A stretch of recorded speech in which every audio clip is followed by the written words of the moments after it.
church you are so the church be Yayi nika vote for. I am only telling you about what I have had. Tell you know there more loni royin tí gbogbo wa ń rí everywhere.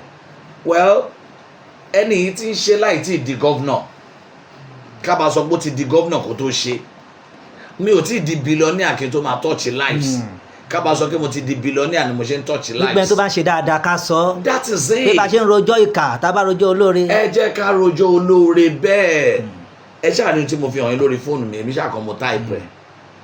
That thing just came to me yesterday and I never thought of it. I was calling on our governor Dr. Abiodun when we had our last interview and our chairman Olorungbo mi ò lè sọ àìmọye chairman mi ní Nàìjíríà yìí o but chairman ni for local government èèyàn ni wọn kò ń ṣe pé torí apariwo lọ́ṣẹ̀ wá o ṣé àwọn pàápàá apariwo jù bẹ́ẹ̀ lẹ́ni tí ò ní wá ò ní wá o wọ́n ní àwọn náà máa ń gbọ́nà ẹ kọjá ó máa ń bọ̀ ọlọ́pàá ìbọn iṣẹ́ ti pọ̀ ju iṣẹ́ pọ̀ jù níwájú gómìnà wa àbí gómìnà. So if you are a chairman and you can defend your boss like that, not condemning him, not saying àti pé wọ́n sì wọ́n dá sí èèyàn ni ẹ́.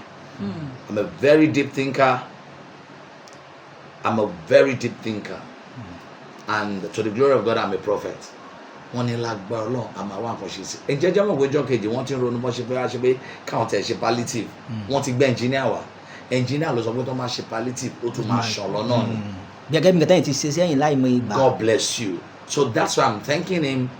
And I know he wouldn't have been able to do that without involving our governor, Dr. Abiodun. But if Senator Yayi decides to come and do it, of course, it's not a bad thing. Kí ló lè mímí sọ pé kí n support àwọn ó ṣàrí fídíò tí mo send ṣe ibi Islam tí mo lọ sultana ṣàmùwọ̀ mi ò dẹ̀ sọ pé ó yá gbogbo ẹ̀yin Islam tẹ̀wọ̀n àbí ìtẹ́ẹ̀bá ti gba Jésù ẹ̀ ní rọrùn wọ̀ ẹ̀dẹ̀rún tó ṣẹlẹ̀ ẹ̀mẹ́ pẹ̀lú ìyànà Ọlọ́run ẹ̀mí àtàwọn afẹ́tàdé wọn abẹ́dẹ́jọ́ ṣeré papọ̀ ṣé kò ní fọ́ọ̀nì sẹ́yìn tó bá rí mi ní tí mo lọ sí umura ni ìyẹn á tún dogun èmi máa prove ẹ̀ fún yín sẹ́ wípé Ọlọ́run ń ṣe Ọlọ́run ẹ̀sìn kankan. ẹ̀yin àti ṣe é kàmí Ọlọ́run gan ọ̀rẹ́ ni ẹ̀gbọ́n àtàbúrò ni wà. orí mo máa ń rin nípa. And many men of God like that. They are all men of God. They are all good men of God. Even gbogbo àwọn tó jẹ́ Islam Sheikh ládùúgbò yìí they are all good and they are all open-minded. Can I shock you? There was a day I had my birthday. The Sheikh that you mentioned, Adeola, the gift he gave me was Al-Quran. Wow. He came visiting me. We prayed together. And he gave me Al-Quran as a gift. How do you appreciate the gift? I would appreciate the gift because it's the word of God. Mo máa ní ìtàn tí máa sọ́njọ́ kan. Gbogbo alamọ́ntà ń jẹ nísìn kí làmọ́tà máa jẹ gbẹ̀yìn. Gbogbo alamọ́ntà mú láàárọ̀ kí làmọ́tà máa mú kẹ́yìn.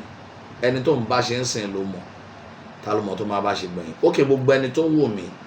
Ẹni tó bá ń gbàdúrà pé lágbára Ọlọ́run oore ohun tó bá wà lọ́wọ́ Christian torí pé ẹni yẹn ti jẹ́ Christian kó o má rore gbà wọ́n láyé.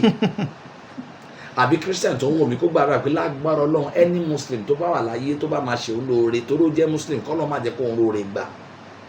Tẹ́ bá ti wá kẹ́yìn nìkan ẹ̀sìn wo ni ikú ń ṣe? Ṣé Muslim ni ikú? Àbí Christian? Ẹ̀sìn wo ni àìsàn ń ṣe? Ṣé Muslim ni? Àbí Christian? Tá wá ní ẹni tó máa jù sáyé ṣé Christian ni àbí Muslim? Ẹni tó bá ti dọ̀run kó wá wí àbóníṣẹ̀ṣe èrò ọkàn ẹ síra ẹ sọmọlàkejì ẹ sẹ́lòmíì jẹ́ kó máa jẹ ẹ. Ṣùgbọ́n sà bóyá à ń ṣọdún iléyá àbí ọdún.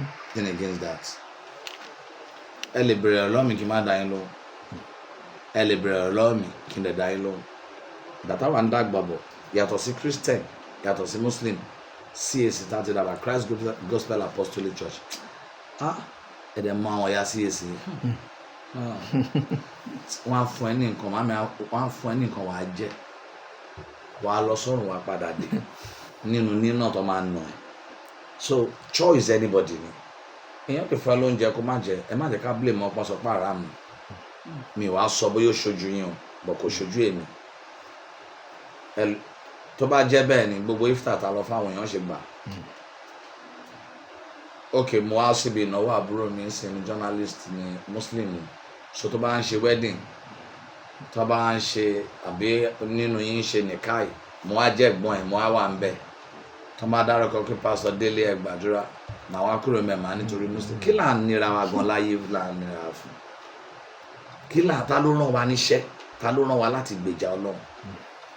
Well, oníkálùkù ló mọ ọ̀dọ̀ ẹni tí Ọlọ́run ti máa gbà òun gbé òun dìde, ṣùgbọ́n ìjà ẹ̀sìn àbí ìjà kìíní kankan ló máa gbé wa débi kankan. We should just remember God is love, and love is above all, and anything that is above all cannot be above God. That's all.